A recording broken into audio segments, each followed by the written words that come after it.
Selamat sore dari kota Dallas, Texas.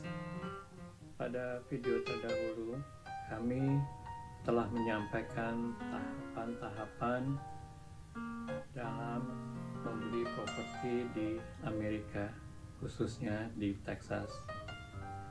Tapi pada video tersebut kami belum sempat menunjukkan dokumen-dokumen yang terkait dengan suatu transaksi properti di Amerika. Sebelum kami menunjukkan dokumen-dokumen tersebut, perlu teman pahami semua bahwa di sini tahapannya sedikit berbeda, tidak seperti di Indonesia di mana kita melakukan transaksi pembelian properti di depan notaris, di mana notaris membuat suatu akta jual beli dan selanjutnya pendaftaran di kantor pertanahan dan lain sebagainya dilakukan oleh notaris.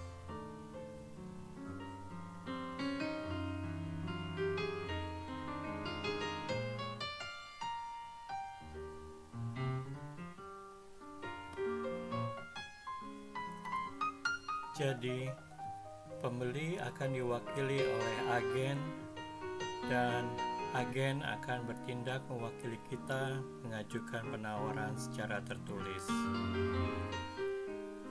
Sebelum dokumen penawaran dikirimkan pada agen penjual, agen pembeli akan meminta bukti kepemilikan dana berupa bank statement. Apabila dokumen penawaran kita diterima, maka penjual akan menandatangani surat penawaran tersebut. Dari situ, segala dokumen akan diserahkan kepada title company, yaitu suatu biro yang akan memeriksa keabsahan kepemilikan properti penjual, lalu memindahtangankan title atau alas hak dari properti tersebut dan melakukan pendaftaran nama pemilik baru dari title tersebut. Untuk keperluan tersebut, kita harus menandatangani dokumen-dokumen lain yang biasa disebut dengan closing documents.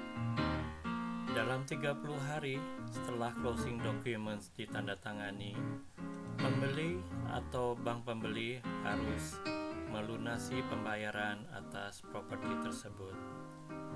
Setelah proses transfer dari title dilakukan dan recordation dari title dilakukan, serta title insurance telah selesai dibuat, pembeli akan menerima closing documents dari title company dalam beberapa hari. Ini adalah salah satu contoh dari surat penawaran yang diajukan oleh pembeli melalui agennya untuk disampaikan kepada penjual. Di sini tercantum nama dari penjualnya, lalu nama pembelinya di sini. Juga data mengenai propertinya. Ada di lot berapa, blok berapa, kota, county, dan lain sebagainya. Ya. Lalu di sini juga tercantum mengenai berapa nilai penawaran yang diajukan, ya. Apakah itu berbentuk cash semua ataupun ada loan-nya. Ya, bila ada loan dicantumkan di sini, tapi kalau tidak ada cukup cash di sini dan totalnya. Ya. Lalu coba kita lihat ke bawah lagi. Di sini adalah earnest money. Jadi earnest money itu adalah suatu uang jaminan keseriusan yang biasanya sekitar 1-3% yang harus dibayarkan bersamaan dengan pengajuan surat penawaran ini. Ya. Totalnya berapa diajukan di sini dimasukkan. Ya. Apabila kemudian hari transaksinya berjalan terus, maka earnest money ini akan diperhitungkan dengan nilai dari penawaran yang tercantum di sini. Ya. Seperti itu, dan yang lainnya bersifat administratif, ada sekitar 4-5 lembar, ya, tidak terlalu penting, ya. Baik, kita coba melihat dokumen selanjutnya.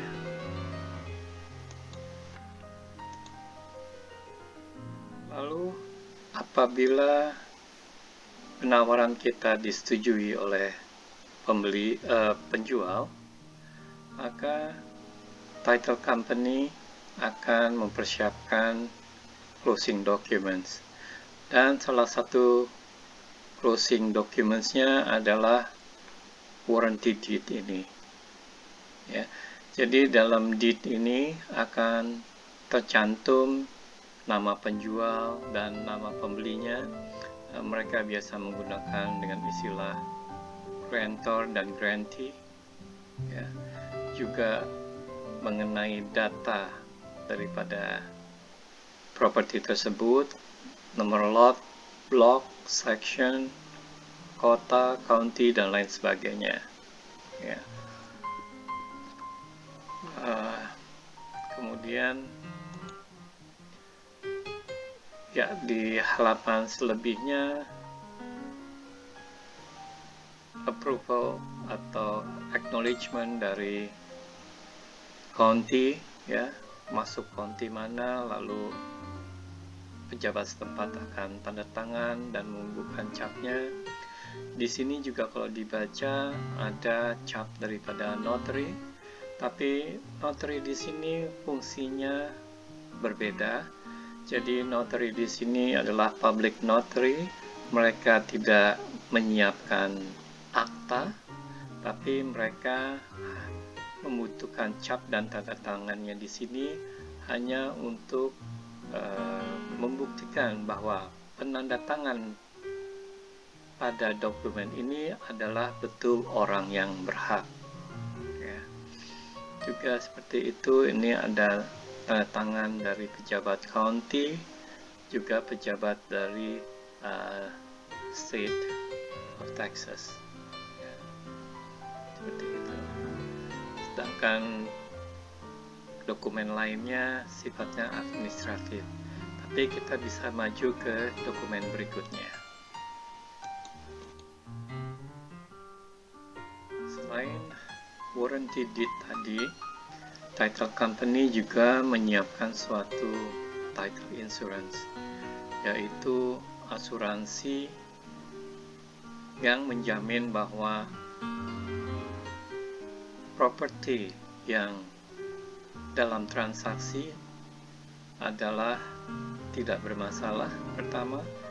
Yang kedua, properti tersebut dijual oleh pemiliknya yang berhak untuk menjual, dan bahwa properti tersebut diperjualbelikan dan haknya beralih kepada pembeli. Sebagaimana biasanya suatu insurance policy, mereka selalu mencantumkan exclusion-nya, bahwa asuransi ini tidak menjamin dalam hal-hal tertentu. Ya, ini semua tercantum di sini. Ya. Dan ini hanya halaman depannya saja, halaman belakangnya seperti umumnya policy daripada suatu asuransi. Ya. Gitu.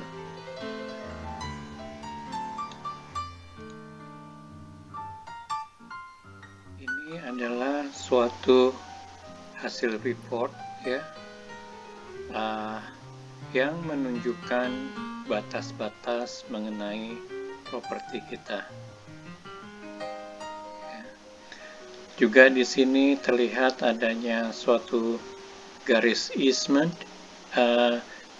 Kita biasa menyebutnya dengan garis sepadan, ya, di mana kita tidak boleh membangun. Ya. Ini menunjukkan panjang garis dari sini ke sini dalam feet, satuan ukur feet, ya. Masing-masing ada satuan ukur feetnya. Ya. Jadi berdasarkan dari hasil survei ini, kita bisa mengetahui dengan pasti batas-batas dari properti milik kita. Ya. Dokumen ini dikeluarkan oleh survey company. Ya. Biasanya di setiap county ada survey company, yaitu para petugas yang telah ditunjuk oleh county untuk mencari dan menunjukkan batas-batasnya. Jadi ketika kita membeli properti, biasanya batas-batasnya di ujung-ujung setiap cornernya mereka tancapkan bendera-bendera berwarna merah muda untuk menunjukkan batas-batasnya sesuai dengan plat dan hasil surveinya. Demikian teman.